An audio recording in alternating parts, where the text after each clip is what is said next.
मुसलमान वहाँ कुफार के लश्कर के पीछे और आप सल्लल्लाहु अलैहि वसल्लम यहाँ सहाबा के साथ الكفار حشد المنتقم أعلنوا الحرب وجهزوا الرحال मस्जिद नबवी से हरम से निकल के ये वाला रास्ता है। ये वो रास्ता है, उसी ज़माने में नबी करीम सल्लल्लाहु अलैहि वसल्लम यहाँ से 1000 का लश्कर लेके उहुद की तरफ गए थे। ये आगे जो नज़र आ रहा है ये उहुद का पहाड़ है और इस रोड का नाम अभी भी तरीक़ है सैयद अमीर हमज़ा रज़ियल्लाहु अन्हु के नाम से मंसूब है।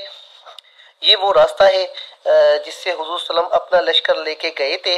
ये अगर आप देख ले तो ये आगे जो बोर्ड है ये लगा हुआ है, ये तरीक़ के नाम से, रोड के नाम से बना हुआ है। ये अभी आपको दिखाते हैं, यहाँ पर मस्जिद है जहाँ हुज़ूर सल्लम ने असर मगरिब ईशा की नमाज पढ़ी थी, तो वो आपको दिखाते हैं, वो वाला मस्जिद भी दिखाते हैं।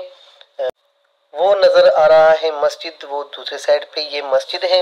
यहाँ पर हुज़ूर सल्लम ने जुम्मा के दिन असर मगरिब और ईशा की नमाज पढ़ी और इसका नाम मस्जिद दुरा है। नबी करीम सल्लल्लाहु अलैहि वसल्लम ने दुरा मुबारक पहनी थी। ये वही जगह है जहाँ 300 मुनाफिकीन का लश्कर चला गया था। इस मोहब्बत के साथ हम मदीना शहर के अंदर रहकर दिफा करेंगे कि क़िताल करेंगे, न कि क़िताल करेंगे इस पर जो अब्दुल्लाह बिन अबी सलूल जो 300 कौम के बंदे लेके वापस चले गए थे। तो ये तारीख़ी मस्जिद है और यहीं पर हुज़ूर सल्लम ने नमाज पढ़ी थी। ये फिर आगे उहुद का पहाड़ है, उहुद के पहाड़ की तरफ चलते हैं जहाँ पर जंग भी हुई थी। ये रास्ता है वही उहुद का और ये जो आगे पहाड़ी नज़र आ रहा है ये उहुद की पहाड़ी है। तो ये है जामिया सैयद शुहदा इसको कहते हैं और ये उहुद का पहाड़ है जहाँ उहुद की जंग हुई थी। तो ये वही पहाड़ी है।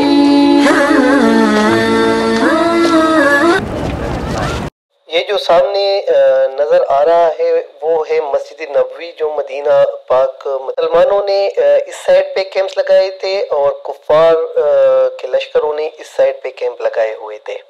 ये कुफ़ार साइड के लश्कर का कैंप था। पहाड़ी के पीछे अगर चले तो सैयद शुहदा के कब्र है और ये उस जगह को उस जगह पर जंग हुई थी। वो जगह है जहाँ पर शुहदा की कब्र है और ये इस जगह पे जंग हुई थी। जंग का मैदान यही था। मुसलमानों का लश्कर इस साइड पे था और इस साइड पे मुसलमानों का लश्कर था और ये साइड जो है ना इस पे कुफ़ार का लश्कर था इस साइड पे। और ये जो पहाड़ के ऊपर खड़े हैं इसके ऊपर हुज़ूर सल्लल्लाहु अलैहि वसल्लम ने 50 सहाबा को ये जिम्मे लगाया था। जो तीरंदाज थे उनको ये जिम्मे लगाया था कि यहाँ से किसी भी हाल से नहीं हिलना। जंग शुरू हुई, वहाँ से खालिद बिन वलीद का आते थे अपने लश्कर के साथ 100 घुड़सवारों के साथ, लेकिन यहाँ पर वो सहाबा उन पे पथराव करते थे तो वो नहीं आ सकते थे। तो यहाँ से वो इकरमा बिन अबी जहल इस तरफ से लश्कर के 22 हिस्से पे हिस्सा ले रहा था। खालिद बिन वलीद आगे आते थे तो यहाँ से पत्थर सहाबा गिराते तो वो लोग यहाँ नहीं आ सकते थे। तो ये वो जगह है। तो फिर इस तरह हुआ कि जब वो लोग नहीं आ सकते थे तो कुछ सहाबा फिर नीचे चले गए। जब सहाबा नीचे चले गए तो वो लोग जो खालिद बिन वलीद था वो उसी साइड से आके अपने घुड़सवारों के हो कि इस साइड पे आके जो 42 सहाबा नीचे गए थे तो जो 8 सहाबा रह गए थे उनको शहीद करके तो उन लोगों ने काफ़ी हद तक जंग का मैदान अपने हिस्से में कर दिया था, जो कि ये पहाड़ी थी। खालिद बिन वलीद को देखकर कुफ़ार यहाँ पीछे आ गए। मुसलमान कुफ़ार के लश्कर के पीछे थे और कुफ़ार यहाँ पर आ गए। तो हुजूर सल्लम यहाँ पर कुछ सहाबा के साथ जंग मैदान में थे।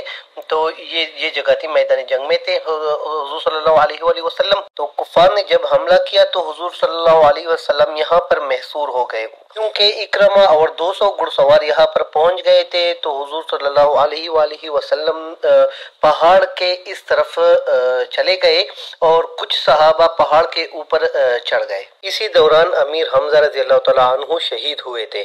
اس میں 100 صحابہ شہید ہو گئے، جس میں 70 تقریباً انصار تھے اور 30 مہاجرین تھے۔ ان میں کچھ شہداء کی تدفین مسجد قبلتین میں بھی ہوئی ہے، وہاں پر ان کی تدفین ہوئی ہے۔ یہ شہداء کی جگہ ہے جہاں پر شہداء کی تدفین ہوئی ہے سب کی۔ امیر حمزہ رضی اللہ تعالیٰ عنہ کا مزار شریف ہے، اندر کچھ قبریں، ایک طرف باقی صحابہ 70 جو شہید ہوئے ان کے الگ ہے مزار، جو 3 قبریں الگ ہے، اس میں سیدنا امیر حمزہ رضی اللہ تعالیٰ عنہ اور سیدنا مصعب بن عمیر رضی اللہ تعالیٰ عنہ تشریف فرما ہے۔ آقا کریم رضی اللہ تعالیٰ عنہ کے بڑے لاڈلے اور چچا جان سے زیادہ محبوب تھے۔ حضور صلی اللہ علیہ وسلم کے چچا جان شہید ہوئے تو آقا کریم صلی اللہ علیہ وسلم کندھوں پہ اٹھایا اور جنت البقیع کی طرف جانا چاہا تو احد کے پہاڑ بھی ان کے پیچھے ہو گیا۔ تو آقا کریم صلی اللہ علیہ وسلم نے دیکھا احد پر پہاڑ بھی ان کے پیچھے ہے، تو امیر حمزہ رضی اللہ عنہ کے ساتھ چل پڑا ہے، تو آقا کریم رضی اللہ تعالیٰ عنہ نے احد کے پہاڑ کے دامن میں دفن کر دیا۔ دیکھیں یہ احد کا پہاڑ ہے، ساتھ نظر آ رہا ہے آپ کو۔ بہت سے صحابہ شہید ہوئے تو کچھ حضور صلی اللہ علیہ وآلہ وسلم اس پہاڑ کے اس طرف تشریف لے گئے اور کچھ صحابہ اوپر چڑھ گئے۔ یہ وہ جگہ ہے جہاں حضور صلی اللہ علیہ وسلم احد کے جنگ کے بعد یہاں پر آ گئے، تو سارے صحابہ ان کو دیکھ کے تو سارے آ گئے، بہت سے صحابہ تھے اور یہاں پر ان لوگوں نے نماز پڑھی۔ پھر وہ ناخوشگوار معاملہ، ان کو لگا کہ یہ سارے بہت اکٹھے کھڑے ہیں، تو پھر وہ ایک آیت بھی آ گئی، تو وہ جگہ ہے، یہ کافی مشہور جگہ ہے اور یہ سارا احد کا پہاڑ ہے۔ آپ لوگوں کو اگر اسی طرح ویڈیو چاہیے تاریخی تو آپ لائک شیئر کرنا نہ بھولیے، آگے ہم انشاءاللہ تعالی اور بھی آپ کے لیے کافی اچھی ویڈیو لائے کریں گے۔ Thank you.